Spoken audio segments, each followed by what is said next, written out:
Ohio.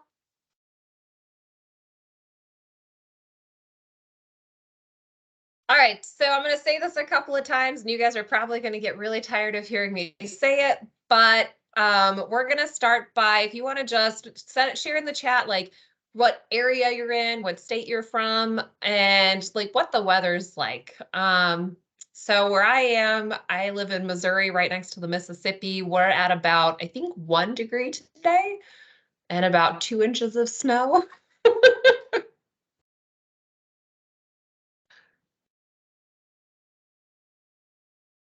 Ohio, cold, snowy, ooh, -4. I don't know about you guys, but when I taught school, sometimes I think our wind chill closing school was like -15. I don't know if anybody's at that point, but Washington State, 33 degrees, nice. I've got quite a few family up there. They all live around the Seattle, Gonzaga area. Florida, thunderstorms, but 72. I think you win, Florida. All right, so if you're just jumping in and joining with us, if you want to share in the chat box, you're going to hear me say this a couple of times, where you're from and just kind of like what the weather-ish is like. I was sharing, I'm from around the Mississippi area in Missouri, and we're at about 1 degree today. Got some friends from Ohio, Washington, Florida. Looks like Florida's winning for the warmth right now.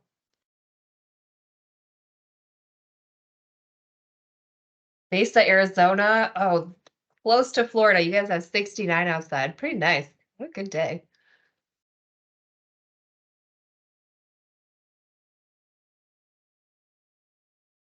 Cincinnati, 18 degrees, a little bit of sun. Yeah, it's always nice when it's a little bit sunnier when it's cold out. It always makes me feel like it might be warm if I walked outside. So we had a couple people just jump in. If you are just joining us, if you want to throw in the chat box where you're from and kind of just what the weather's like with you. We've got, I think the high is 72 in Florida, but Arizona's making a quick comeback with 69. Central Ohio's winning with a -4 wind chill.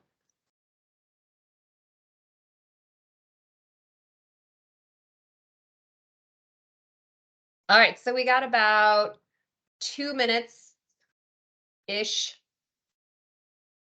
always hard to tell if my watch or my computer is the right one. Go with the computer, right? All right, so if you are just hopping in, there's a couple people that just joined us. If you want to throw in where you're from and just kind of what the weather's like a little bit, just so we can kind of get to know other parts of the country, see what's happening with our friends out there. North Dakota, too cold to tell after -10. Hear ya. I understand. One of my best friend's dad is from the Fargo region in North Dakota, and he has some fun stories about how cold it used to get there. So I was sharing that I am from the Missouri area around the Mississippi. We're at about 1 degree. Too scared to look at the wind chill after people are starting to share that. So Maryland, 6 inches of snow. California, 51. Sounds like a nice time out in California and Arizona and Florida. But I do love snow, Maryland. I'm a big fan of that. All right, so we're about 30 seconds. We're going to get officially started here. But if you're just jumping in, throw in the chat where you're from and kind of just what the weather is, just so we can kind of get to know some of our friends from around the country, make connections. Always fun to see what people are doing. I'm going to throw in the chat box our certificate for today. So this is your attendance certificate for today. I will say we had a little bit of trouble with people opening it last week during the actual webinar. So if you click on it and you're having difficulties opening it, please don't panic. We will email it out with the email that you registered with after within 24 hours of this webinar. Chicago, real feel today is -20. Chicago, I think you and North Dakota are going to have a fun go around with how cold it is. Okay, so it's about 2 o'clock. So we're officially going to get started. Like I said, before we get started, the chat box we will utilize. So make sure you know where that chat box is. Pennsylvania, 5 inches of snow. It's fascinating. State supervisor for CTE training.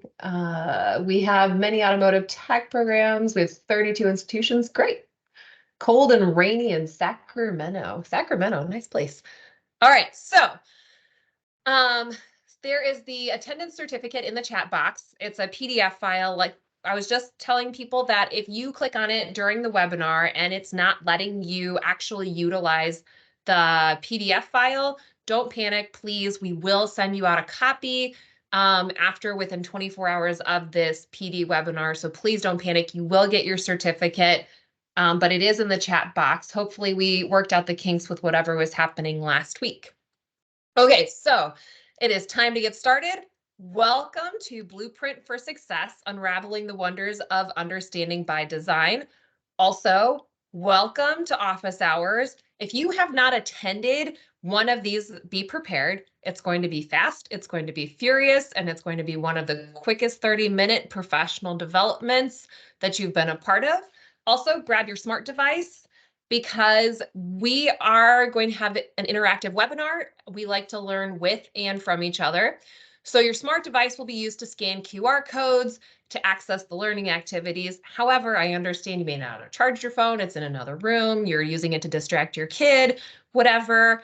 I'll also be putting links in the chat box so that you can access the learning activities whichever way you need to. Okay, so you ready? Let's get started. Unraveling Understanding by Design.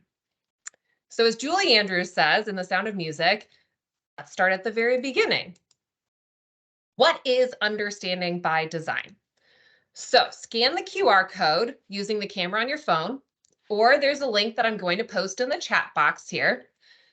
And this is going to take you to an activity on Nearpod. Give me a second. Clicking and sharing and talking all at the same time are not my top fortes in life.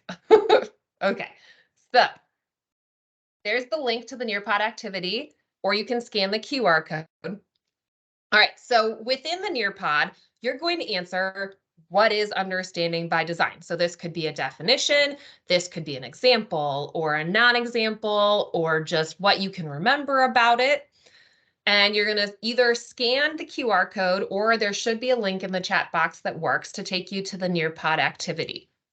So this tool is Nearpod, and it's a really great free and interactive tool that allows for lots of interactivity, lots of collaboration, not just between students, but teachers, faculty, however you decide to use it.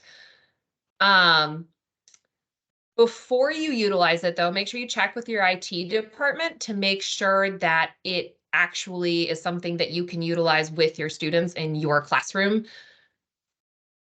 All right, let me give you about 30 more seconds to either click on the QR code or click on the link in the chat box.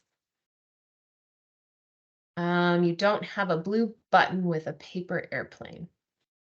Okay, so let me see if I can fix this. So this is what you should be seeing. Is what do you know about understanding by design? And there should, once you type in the box, be this blue button right here.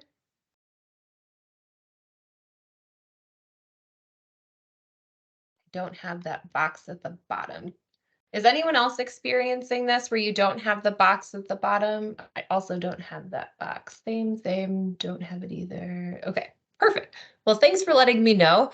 Problem solving on the fly is what we do as teachers, right?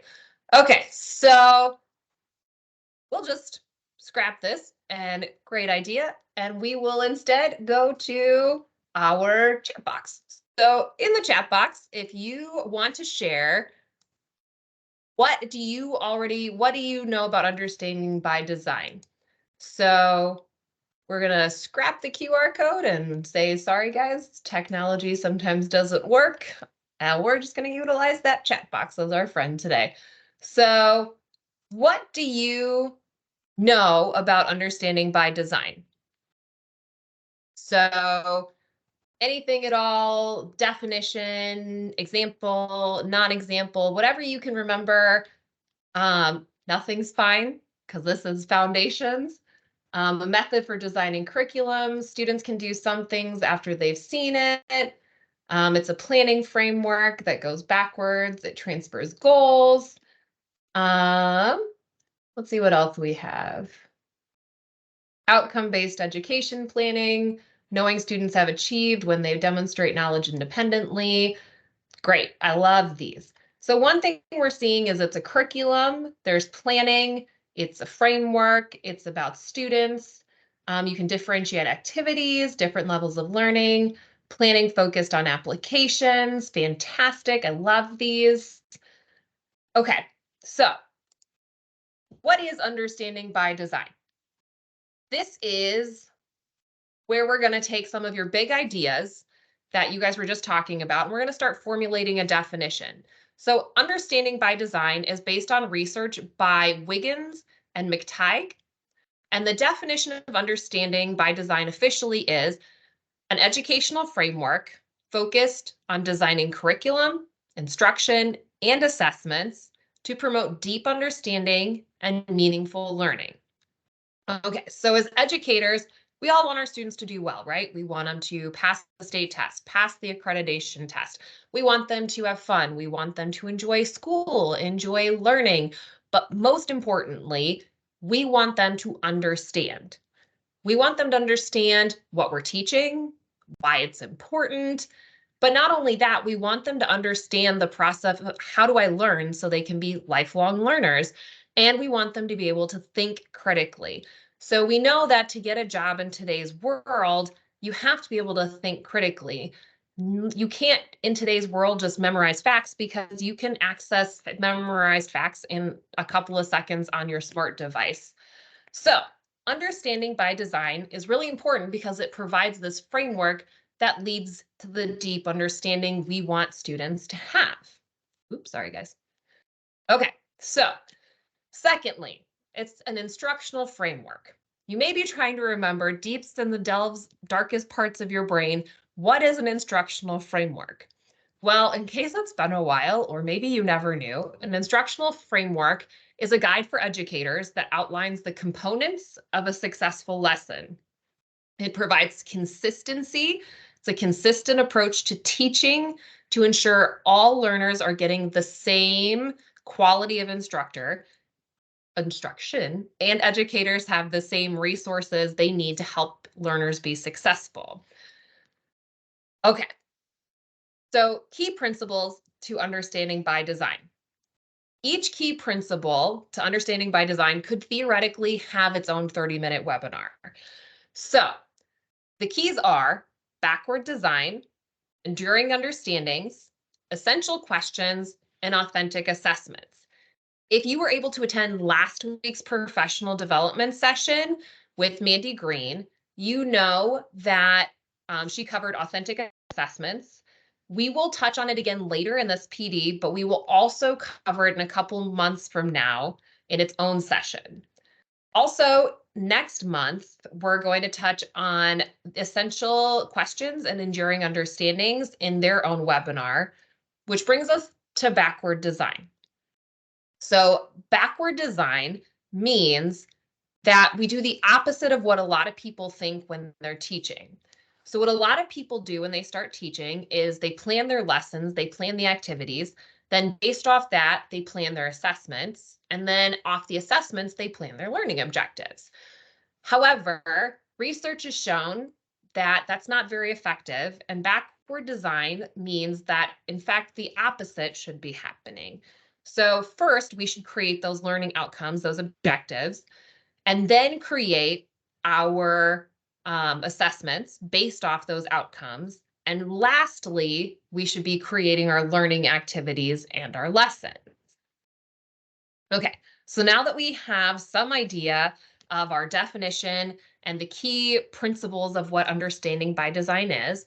My name's Meredith Llewellyn, and I am an instructional design specialist with GW Publisher.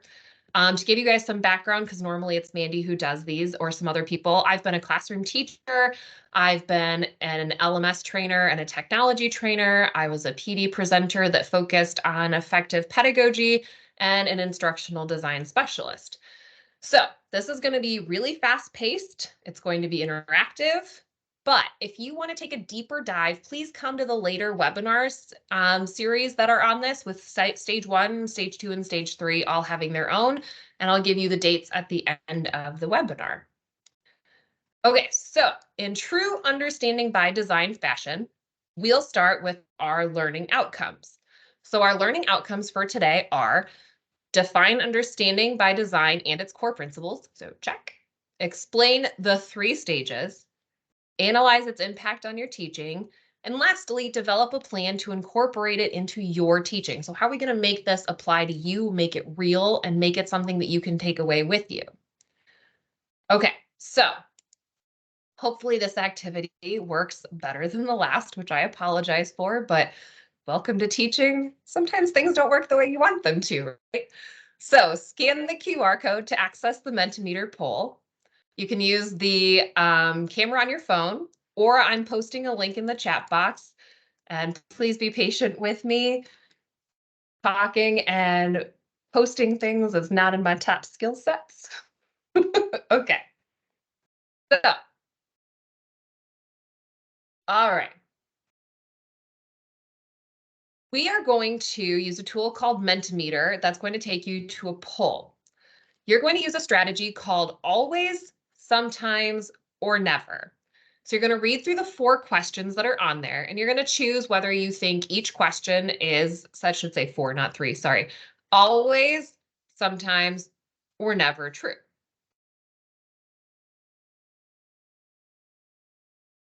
So Mentimeter is another great free interactive tool that focuses on interactivity and collaboration as well, because that's kind of the name of the game.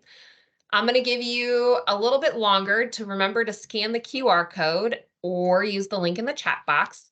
And if this is something you like, you say Mentimeter might be my thing, I really enjoy it, make sure that you can access your Mentimeter by talking to your IT department.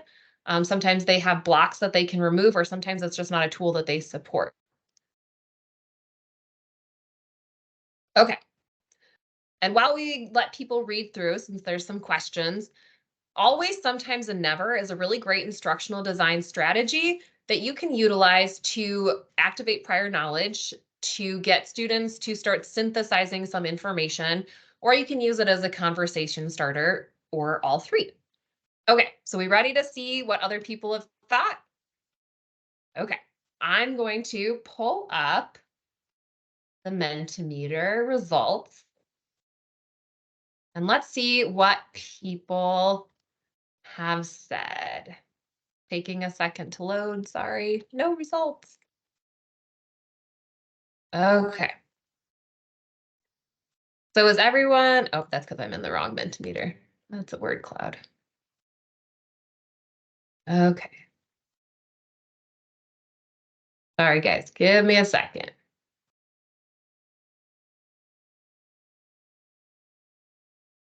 Okay. Clicked the wrong button. Okay. So we had 24 results. In our question 1, I wonder. Okay. Question 1. Is it not letting me present? Okay.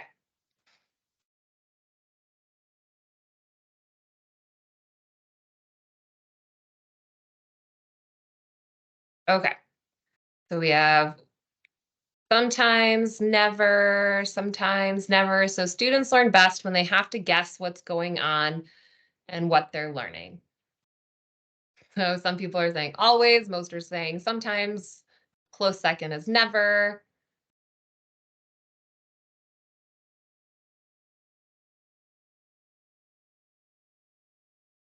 Okay, so here's why I like always, sometimes, and never. So I taught middle school where they really like to do the devil's advocate, right? So they like to say, oh, well, this is why it could be true. So you can also use this to get people to think critically that way.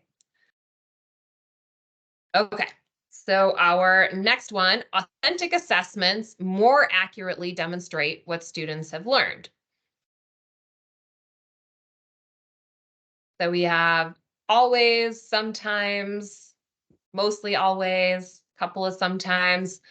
Okay, so authentic assessments, as Mandy pointed out, will always, according to research, demonstrate most accurately what students have learned, although there can be other ways that you can assess this data.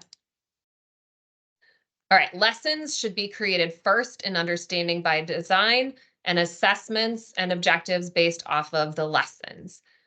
So in this case, understanding by design says that we should do the objectives and then the assessment first.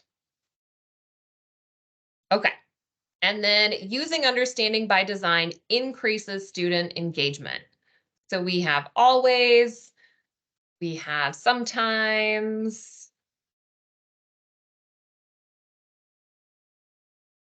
Okay, so we have a bunch of things happening in the chat box. Give me 1 second. Finally see the answers. Oh, okay, sorry. Okay, I'm assuming it's working now. Sorry, y'all. Okay, so we say always or either sometimes increases student engagement.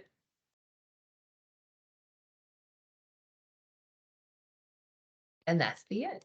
Okay, so we move this so you guys can go back to seeing the poll. Okay, so I used the sometimes, always, and never strategy in order to get you guys to kind of start thinking about what you already know about the 3 stages of understanding by design.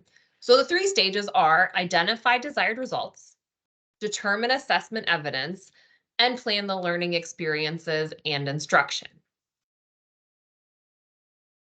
So, due to some time constraints of this webinar, I can only give you the foundations and basic introduction to each of these stages. However, each stage will have their own webinar, so please don't get too frustrated because I know these are very brief. So, stage 1, identify your desired results. In teaching, to know where you're going, you have to have a destination, right? So the desired results are like putting your destination into your GPS and doing that before you leave. Yes, you can get where you're going without putting your destination into your GPS. However, usually that takes a little bit longer, especially if you're not familiar with the area. So, as you know, in teaching, we always seem to be short on time. And in understanding by design, this lets us theoretically, because things can always change, cover all we need to in the allotted time.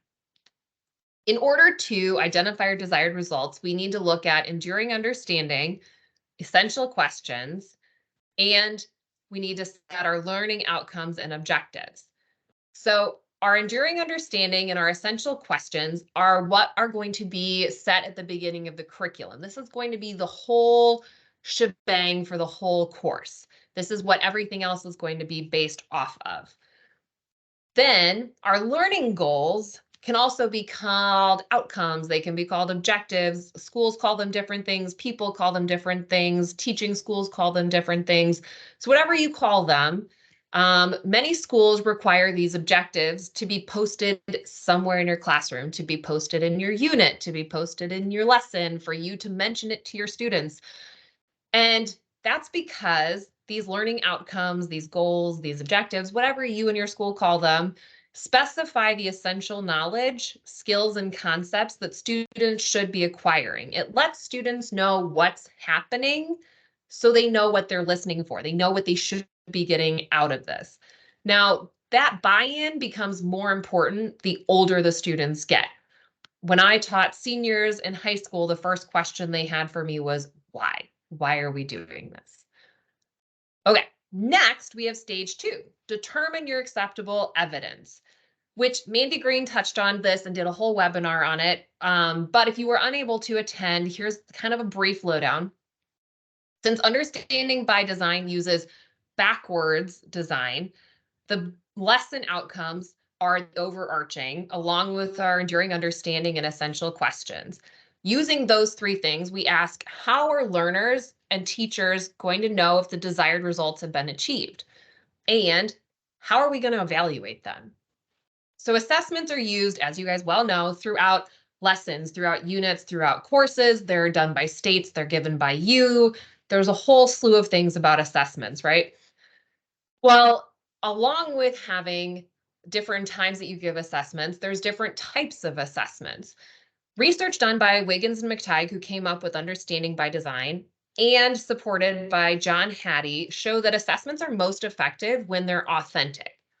Authentic assessments reflect real-world applications, and they engage students in these meaningful tasks and problem solving to demonstrate understanding. So the best type of authentic assessments are what we call performance assessments. These are a task that asks students to apply and explain their learning. This could be a lab. This could be a simulation. This could be a paper. This could be a song, an art piece, a play they have to put on, whatever you're teaching, right? And they're usually graded by a rubric. And that rubric helps give clear criteria to students, but also to teachers, so that we know exactly what they're being evaluated on and what we want to get from them. All right, now lastly, we get to stage 3. This is where planning the learning experiences and instruction happens. This only happens after you have done your objectives, then your assessment, and then you base your learning experiences off of those assessments and objectives. Now, I don't know if you're like me, but this was my bread and butter when I was teaching. I love creating these activities. I love teaching it. I love watching the kids light up when they finally figure out what's going on and get that understanding. That to me is why I taught. So for me, this was the end all be all, right?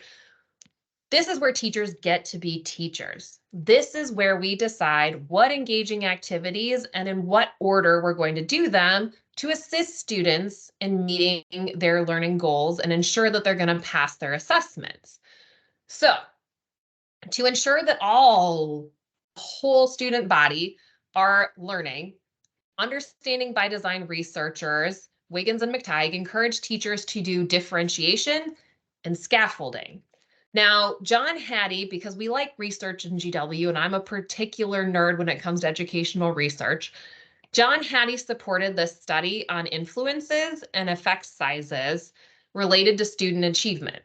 And he did this meta-analysis, and he found that scaffolding has an effect size of 0.82 compared to the average 0.4. Now that puts this in the top 15 out of 250 possible influences on kids, which is huge. So differentiation means to modify your instruction to meet individual needs and accommodate the diverse learning styles and abilities and ensure that all students can succeed. So some of these are very apparent. Like if you have students with visual, physical, or hearing impairments, your differentiation is going to make a lot of sense and what they need is going to be very apparent. Less apparent ways are providing a choice board for students, providing a choice in what book they're going to read, giving instructions in a variety of ways, allowing students to who've already mastered the materials have an extension lesson, to have students who are really struggling have a mini lesson where they can get some extra help. That would be examples of differentiation. Scaffolding, on the other hand, provides support to students to help them progress and then gradually removes that assistance as they understand more, which promotes independent learning and self-efficacy, which is, kind of the whole point we're teaching. So an example of this would be like in English, you start by introducing new vocabulary. Then you read the chapter. Maybe you start by reading it aloud and then they read it in groups and then they read it separately. You have them analyze the chapter and then write something about it. You started off really strong, you giving them and then slowly taking it away.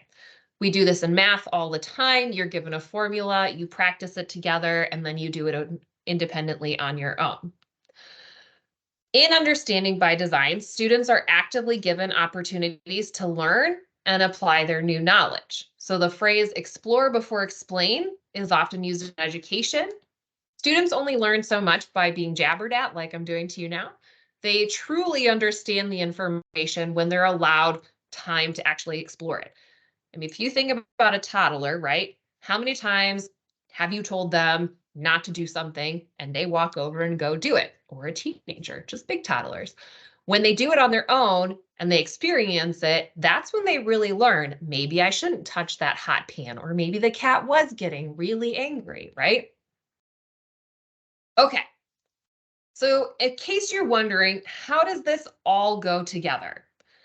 This is a template designed by Vanderbilt's education department that kind of shows how it all goes together. You have your established goals, you have your understandings, your essential questions, and these are your big key parts. Then you have your assessments, and lastly, you have your learning plan. So most importantly, you have your results, then your evidence, and then your learning plan. Okay, so after me jabbering at you for a whole long time, and we've talked about the foundation and the stages of understanding, we're going to have a chance to analyze it within your teaching. So you're going to scan the QR code to access this Mentimeter word cloud.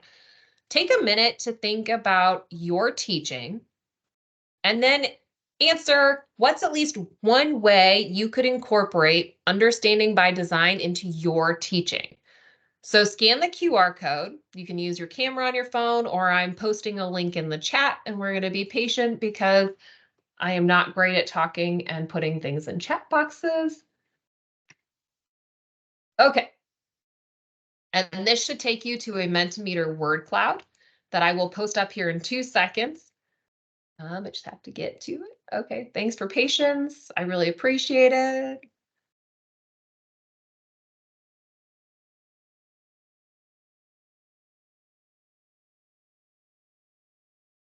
Also, I apologize if you hear barking. I have my dog sees the mailman and she is losing her mind. All right. Here we go. Here's your word cloud. Okay, so at least one way. Feel free to add more than one if you have more than one thing. So what's at least one way you can incorporate understanding by design into your teaching? So this is giving you a little moment to analyze your own teaching. And this is a really important step in your learning process. So I just jabbered at you. I gave you a bunch of information, and now's your time to authenticate it for yourself, to think about it in a real world setting.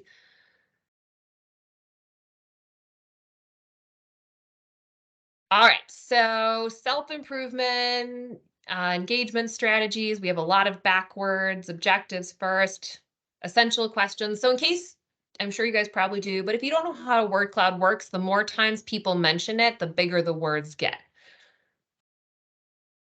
All right, so this is a really cool tool that you can use within your own teaching, within your professional development, whatever you do within the school and education world. It lets